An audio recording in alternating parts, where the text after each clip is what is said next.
Friend's sister lied that I got her pregnant. My parents disowned me. Now the truth's out and they're begging. All right, so here's the deal. My life turned into a complete mess about a year ago, and I've got to get this off my chest. I never thought I'd be here sharing this on Reddit, but I guess that's what happens when your family goes nuts, and you're left standing there like, how did this even happen?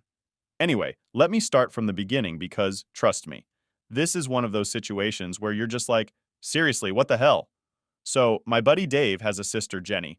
I've known them both for years. We all grew up in the same neighborhood, hung out sometimes. Nothing major, right? Jenny was always kind of different. I don't want to sound mean or anything, but she had some mental health stuff going on. I'm not privy to all the details, and honestly, it wasn't my business. Dave never talked much about it, and I didn't pry. But everyone knew Jenny had her struggles. Anyway, about a year ago, out of nowhere, Jenny hits me up and says she's pregnant. Okay, cool, right? Except for one tiny detail. She tells me I'm the dad. And at that moment, I swear my brain just short-circuited. I was like, wait, what? Now let me be crystal clear about this. I've never even hugged Jenny, let alone been, intimate with her. Not even once. So, for her to come at me with this wild accusation, I couldn't even process it. I told her straight up, Jenny, I don't know what you're talking about, but there's no way I'm the father. We've never been close like that. And she just kept saying it over and over again, like somehow I was going to magically remember a night that never happened. It was bizarre, to say the least. I tried to stay calm, thinking maybe this was part of her mental health struggles or something, but deep down I was freaking out. Now this is where things start going off the rails. Jenny refuses to take a prenatal paternity test. I'm sitting there thinking, if you're so sure it's my kid, why wouldn't you just take the test and prove it? But she wouldn't budge. She kept saying stuff like, you need to be there for your child, and you're abandoning us before the baby's even born. It was guilt trip city, and I wasn't buying it. So I made it clear. If she wasn't going to take the test, I wasn't going to sign anything. I wasn't about to get legally tied to a kid that wasn't mine. Simple, right? I thought that would be the end of it. Boy, was I wrong. Cue the family drama. A few weeks after that, my parents find out. Now, I love my parents, but they have this whole traditional values thing going on. And the second they hear about the situation, they lose it. Like, completely lose it. They're calling me names, saying I'm a deadbeat and a disgrace. And I'm just standing there trying to get a word in, but they're not listening. I told them, Mom, Dad, this isn't my kid. Jenny's just making stuff up. But they weren't having it. It's like once they got it in their heads that I was responsible for this baby, they couldn't shake it. There were a lot of nasty arguments after that. Things were said that I probably can't take back. And honestly, I'm still mad about it. My parents kept pushing me to do the right thing and step up as a father, even though I kept telling them it wasn't my kid. It didn't matter to them. In their eyes, I was already guilty. They said they didn't raise me to be some kind of deadbeat, and they couldn't believe I would deny my own child. Here's where things get even crazier. I wasn't even in the same state when Jenny would have gotten pregnant. That's right, she was staying at a friend's place for an entire month when she supposedly conceived. I brought this up to my parents, and they just brushed it off. People make mistakes, they said.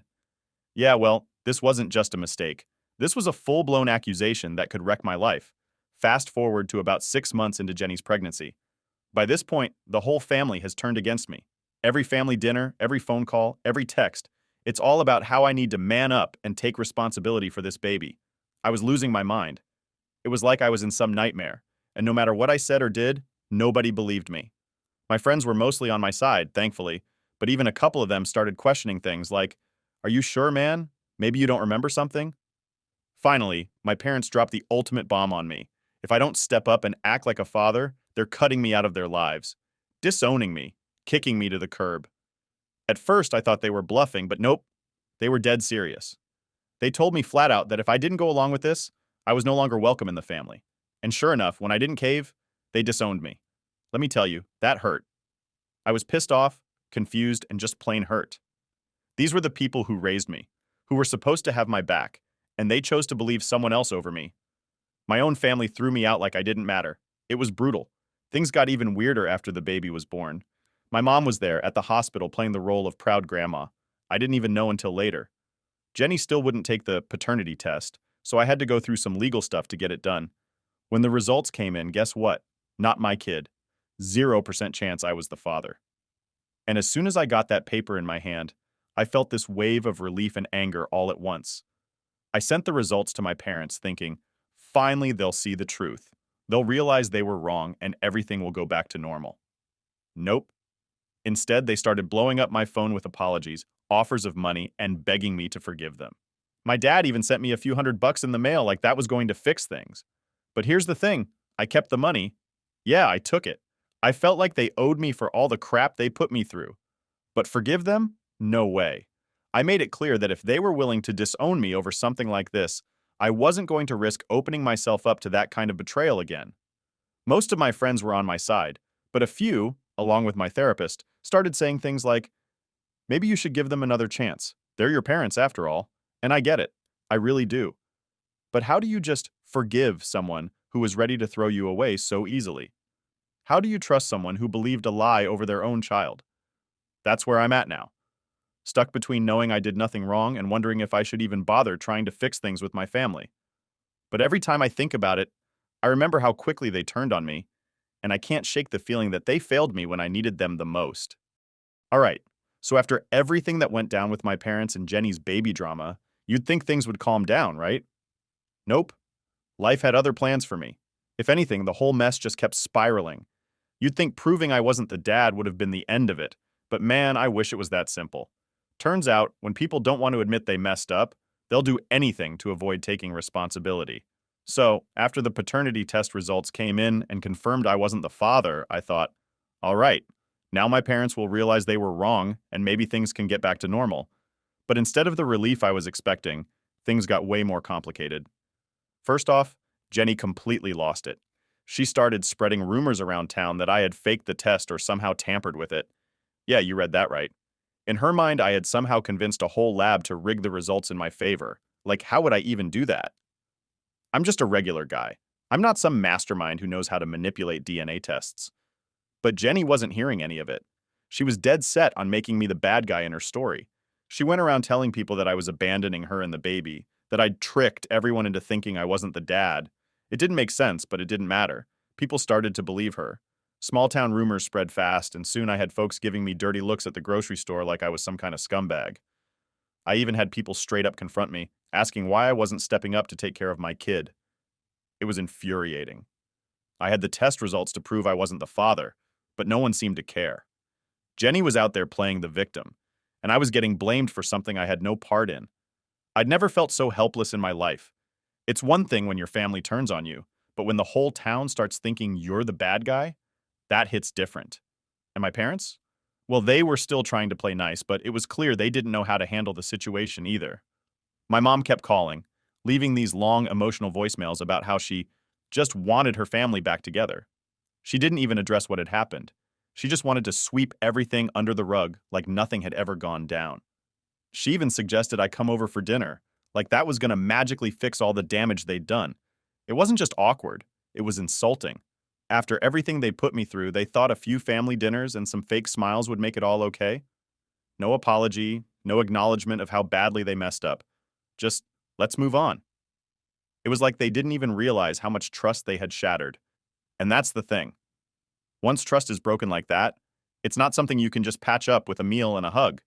It takes real work, real effort to rebuild, and they weren't even willing to admit they were wrong. The kicker came when my dad tried to bribe me. He straight up sent me an email offering to buy me a new car if I would come back to the family. Like, what? They think they can just buy my forgiveness? It was so out of touch with reality that I didn't even know how to respond. I just stared at the email for a while, trying to figure out if this was some kind of sick joke. But nope, my dad was serious. I didn't respond. I couldn't. What do you even say to something like that? They didn't care about fixing things the right way. They just wanted me back in their lives because it was convenient for them. And the fact that they thought throwing money at me would solve everything, it made me realize how little they actually understood what they'd done. But the worst part came later, when I found out Jenny had started reaching out to people I knew, trying to drag them into her drama. She even contacted my ex-girlfriend, Samantha, and tried to convince her that I was this terrible person who had abandoned his kid. Sam and I hadn't spoken in years, but out of the blue, I get a text from her saying, "We need to talk." At first, I had no idea what she was talking about, but when she explained that Jenny had been messaging her, trying to stir up old drama, I just about lost it. I called Jenny and told her to stop. I was done with the games, done with the lies, and I wasn't going to let her drag my friends and exes into her mess. But she just laughed and hung up on me. It was like talking to a wall. She was so wrapped up in her fantasy world that nothing I said would get through to her. At this point, I was seriously considering getting a lawyer involved. I didn't want to take it that far, but what choice did I have? Jenny was out here ruining my reputation. My parents were enabling her behavior, and I felt like I had no one in my corner. My closest friends supported me, sure, but even they didn't know the full extent of how bad things had gotten. Eventually, I had to make a decision. I couldn't keep living in this constant state of stress, waiting for the next rumor to pop up or the next crazy accusation to come my way. I decided to cut ties completely, not just with Jenny, but with my parents too. It wasn't easy. It sucked, actually, but I knew I couldn't keep letting them drag me down. I wrote my parents a long email explaining everything, how I felt betrayed, how they had failed me, how I couldn't trust them anymore. I didn't sugarcoat anything. I told them straight up that I wasn't ready to forgive them, and I didn't know if I ever would be. I told them that if they wanted any chance at a relationship with me in the future, they'd have to start by actually apologizing and taking responsibility for their actions. No more pretending everything was fine, no more sweeping things under the rug. As for Jenny, I blocked her on everything. I couldn't deal with her manipulations anymore. She wasn't my problem, and I wasn't going to let her keep dragging me into her mess.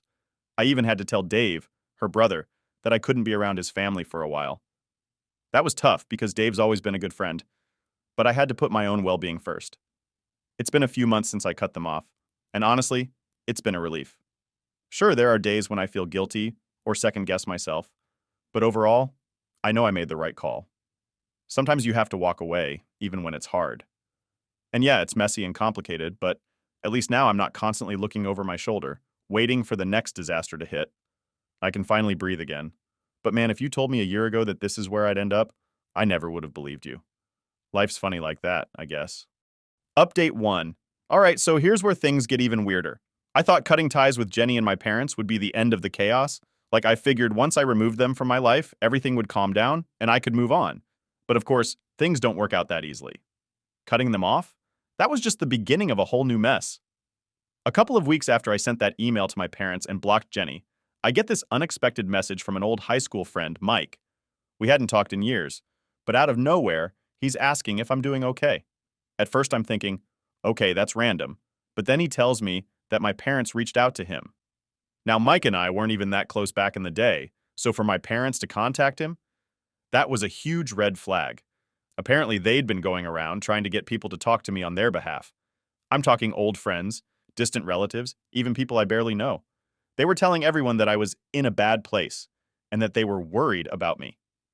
It was like they were trying to make me seem like the one who was unstable. And the worst part? They were framing the whole thing as if I was the one who needed to apologize for cutting them off. Mike was cool about it. He knew something was up and wanted to give me a heads up, but it didn't stop there. Over the next few days, I started getting messages from all sorts of people. People I hadn't spoken to in years. People I'd only met a few times. They were all saying the same thing. Your parents are really worried about you. Or, you should give them another chance. It was insane. They had somehow convinced all these people that I was the bad guy in this situation, that I had gone off the rails and needed to make amends. I couldn't believe it. Here I was, just trying to move on with my life, and my parents were out here doing a full-on PR campaign, trying to make me look like the villain. I felt like I was in some kind of weird alternate reality where nothing made sense. No matter how much I tried to stay away from the drama, it just kept finding its way back to me. The final straw came when they reached out to my boss. Yeah, you heard that right. My parents called my job. I don't even know how they got the number, but they somehow tracked down my boss's contact info and called the office, telling him they were concerned about me and that I wasn't in the right headspace. Can you imagine how humiliating that was? My boss pulled me into his office one day, looking all serious, and asked if everything was okay at home. I was stunned. I didn't even know what to say at first. Like, what do you say when your boss is asking if your parents think you've gone off the deep end? I explained the whole situation to him, and luckily, he was super understanding about it. He even apologized for bringing it up, but man, the damage was done. My own parents were out there trying to mess with my job now. It felt like they were determined to ruin everything for me, just because I wouldn't bend to their will. After that, I had no choice. I went to a lawyer and started the process of getting a restraining order against them. I didn't want to take things that far, but what choice did I have? They were messing with my career, my friends, my peace of mind. I had to protect myself, even if it meant legally cutting them off. The process was long and stressful. There were court dates, paperwork, and just a whole lot of anxiety that came with it. But at the same time, I felt a weird sense of relief. Like finally, I was taking control of the situation. No more letting them invade every part of my life. No more letting them manipulate the narrative. Of course, when they found out about the restraining order, all hell broke loose. My mom sent me this long, guilt-trippy email about how she never imagined her own son would do this, and how family is supposed to stick together no matter what. She kept saying that I was tearing the family apart, that I was the one causing all the pain. It was textbook manipulation, but I didn't bite. I didn't respond. I wish I could say that was the end of it, but things got even worse before they got better. One day I came home from work to find my car vandalized. Someone had keyed the word liar into the side of it. I had no proof it was my parents, but come on, who else would it be? I hadn't told anyone about the restraining order except for a few close friends. My parents were the only ones who had a motive to pull something like that. It was like they couldn't handle losing control, so they had to lash out in whatever way they could. I filed a police report, but nothing ever came of it. Just another reminder that even when you try to do things the right way, sometimes the people who are supposed to love you the most can turn into your worst enemies. I started parking my car at a friend's house after that, just to be safe. I couldn't take any more chances. I even installed security cameras around my apartment, just in case they tried something else. It felt like I was living in a constant state of paranoia, always waiting for the next shoe to drop. But eventually, things started to calm down. The restraining order went through, and my parents were officially barred from contacting me or coming anywhere near my home or workplace. It was a huge weight off my shoulders. For the first time in what felt like forever, I could finally breathe. It's been a few months now, and I'm still picking up the pieces. I had to do a lot of damage control with my friends and coworkers, explaining the whole situation to them and making sure they knew the truth. Most of them were supportive, but a few were skeptical, like, "Are you sure your parents would really go that far?" I get it, it's hard to believe. But when you've lived through it, you know how far some people will go when they feel like they're losing control. Looking back, I never imagined things would get this bad. It's crazy how quickly family can turn on you when you refuse to play by their rules. But I've learned something important through all of this. You can't let anyone, not even your family, dictate how you live your life. Sometimes you have to make the hard choice to walk away, even when it hurts. I don't know what the future holds for me and my parents. Maybe one day they'll realize what they did and apologize for real. Maybe not. But either way, I'm done letting them control my life. I've got my own path to follow, and I'm not looking back. Update 2. Alright, so here's where things take a bit of a turn. After I finally got the restraining order and started trying to rebuild my life, I thought things would finally settle down. But, surprise, surprise, life had other plans. Just when I was beginning to feel like I could breathe again, my parents found a new way to mess with me. This time, it wasn't direct contact. It wasn't vandalizing my car or sending emails. No, this was a whole different level of messed up. So one day, I'm sitting at home, just minding my own business, when I get a letter in the mail. Nothing too weird about that, right? Except this letter is from a lawyer. At first, I thought it was something related to the restraining order, maybe some final paperwork or something. But nope, it was a lawsuit. My own parents were suing me. For what, you ask? Emotional distress. I couldn't even believe what I was reading. They were actually suing me for cutting them off, saying that my actions had caused them severe emotional damage and that they were entitled to compensation. They even claimed I had alienated them from the rest of the family, which was complete nonsense because they were the ones who isolated me, not the other way around. I sat there for a good few minutes, just staring at the letter, trying to process what was happening. I mean, who does that? Who sues their own kid because they're mad they got cut off? I didn't even know what to do. Part of me wanted to laugh at how ridiculous it all was, but another part of me was seriously stressed out. This wasn't just family drama anymore. This was legal, and it was about to get real messy. I called my lawyer immediately. I couldn't handle this on my own. She was just as shocked as I was. She'd seen plenty of messy family cases, but suing your own kid for emotional distress? That was new even for her. We went over the details of the lawsuit, and while most of it was clearly bogus, I knew we couldn't just ignore it. They were serious, and that meant I had to fight back. The next few weeks were a blur of meetings, phone calls, and stress. I had to gather all the evidence of everything that had happened. The paternity test results, the restraining order, the harassment I'd been dealing with.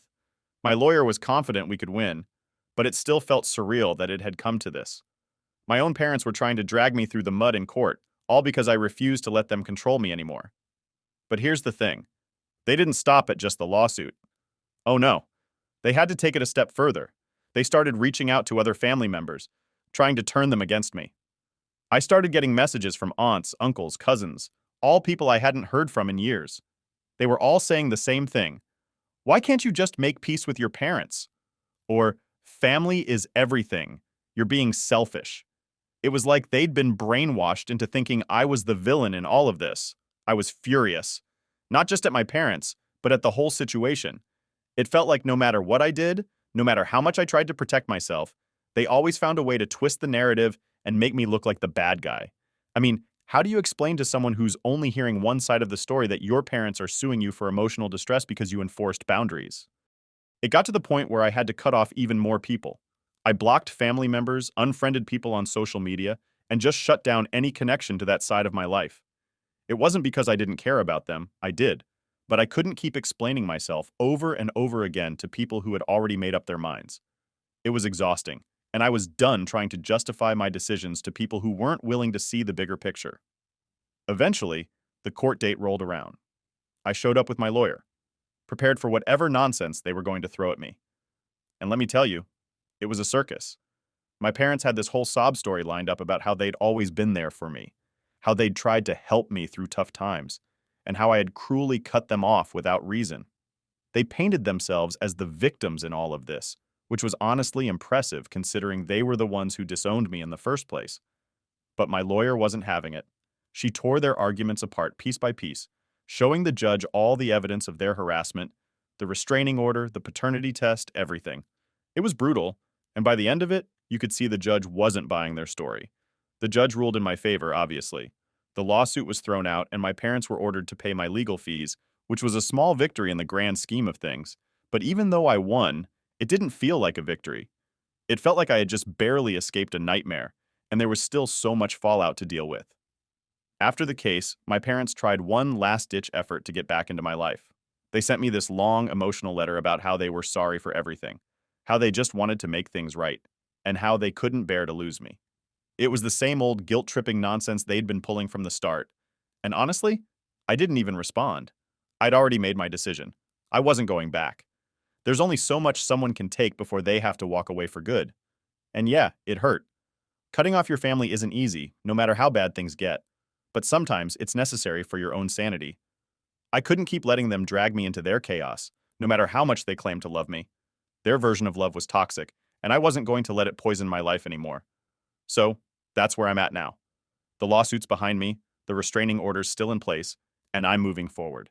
It hasn't been easy, but I'm learning how to live without all the noise, without the constant stress of wondering when the next disaster is going to hit. For the first time in a long time, I feel like I have some control over my life. And that feels pretty damn good. I don't know what the future holds. Maybe one day things will change, maybe they won't. But right now I'm focusing on myself, on rebuilding the parts of my life that they tried to tear down. It's been a long road, but I'm finally starting to see the light at the end of the tunnel. Update 3.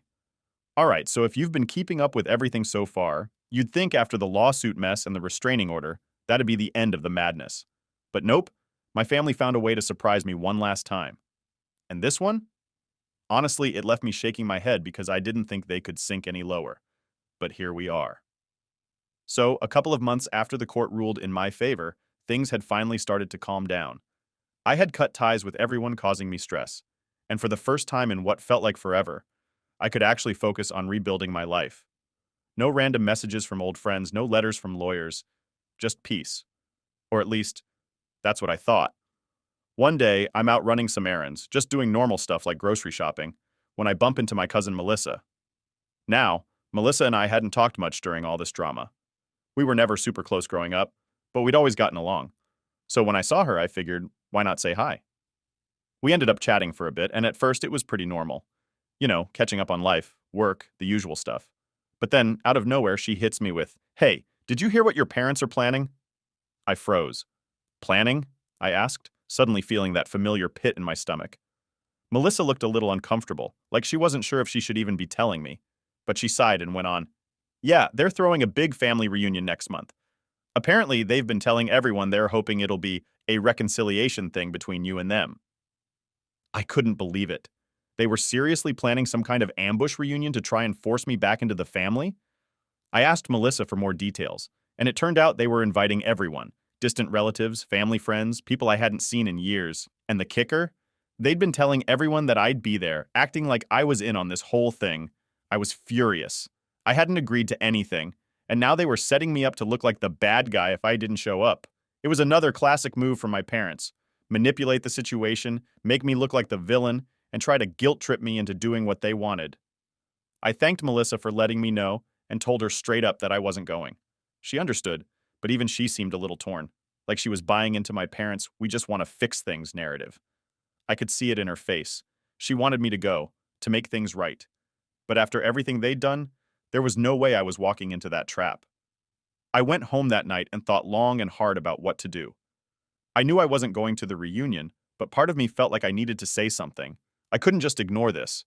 So I decided to send one final message to my parents, laying everything out once and for all. The next morning, I sat down and wrote them an email. It wasn't long, but it was direct. I told them that I knew about the reunion and that I wasn't coming. I made it clear that I didn't want to be a part of any reconciliation that was being forced on me, especially not in front of a crowd of people. I told them that if they really cared about fixing things, they'd have to start by respecting my boundaries. And until they could do that, there was nothing more to talk about. I didn't expect a response, and honestly, I didn't need one. I just needed to set the record straight one last time. But of course, my parents couldn't just let it go. A few days later, my dad called me. I didn't pick up, but he left this long, rambling voicemail about how I was tearing the family apart, and how this reunion was supposed to be a fresh start for all of us. He even tried to guilt me by saying, "Your grandparents would be so disappointed in how you're handling this."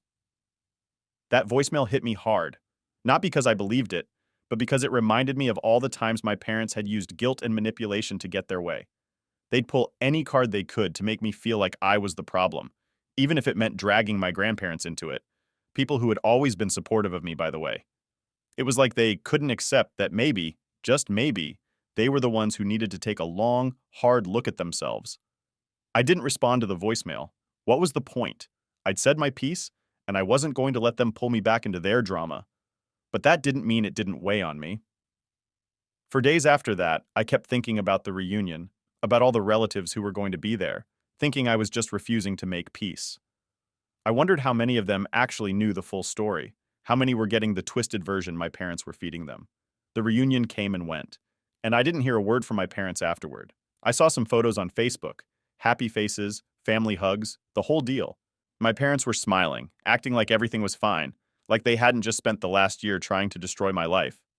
It was weird, seeing them like that, pretending everything was perfect. But I guess that's what they were always good at, pretending. A few weeks later, I ran into Melissa again, and she told me the reunion had been awkward. Apparently, a lot of people had expected me to show up, and when I didn't, there were some uncomfortable conversations. My parents had tried to explain my absence, but from what Melissa said, it didn't go over well. A few relatives even started questioning why I wasn't there and why my parents hadn't been more honest about the whole situation. I guess not everyone was buying their story after all. And that, I guess, is where things stand now.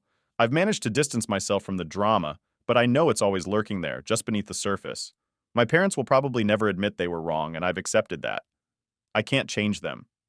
But what I can do is protect myself, keep building my life without their influence, and focus on the people who actually care about me for real. It's been a long road, and I'm not going to lie, it still hurts sometimes. Cutting off your family isn't easy, and there are days when I wonder if I did the right thing. But deep down, I know I had to. I had to choose myself, my mental health, and my own future over the toxic cycle they kept trying to drag me into.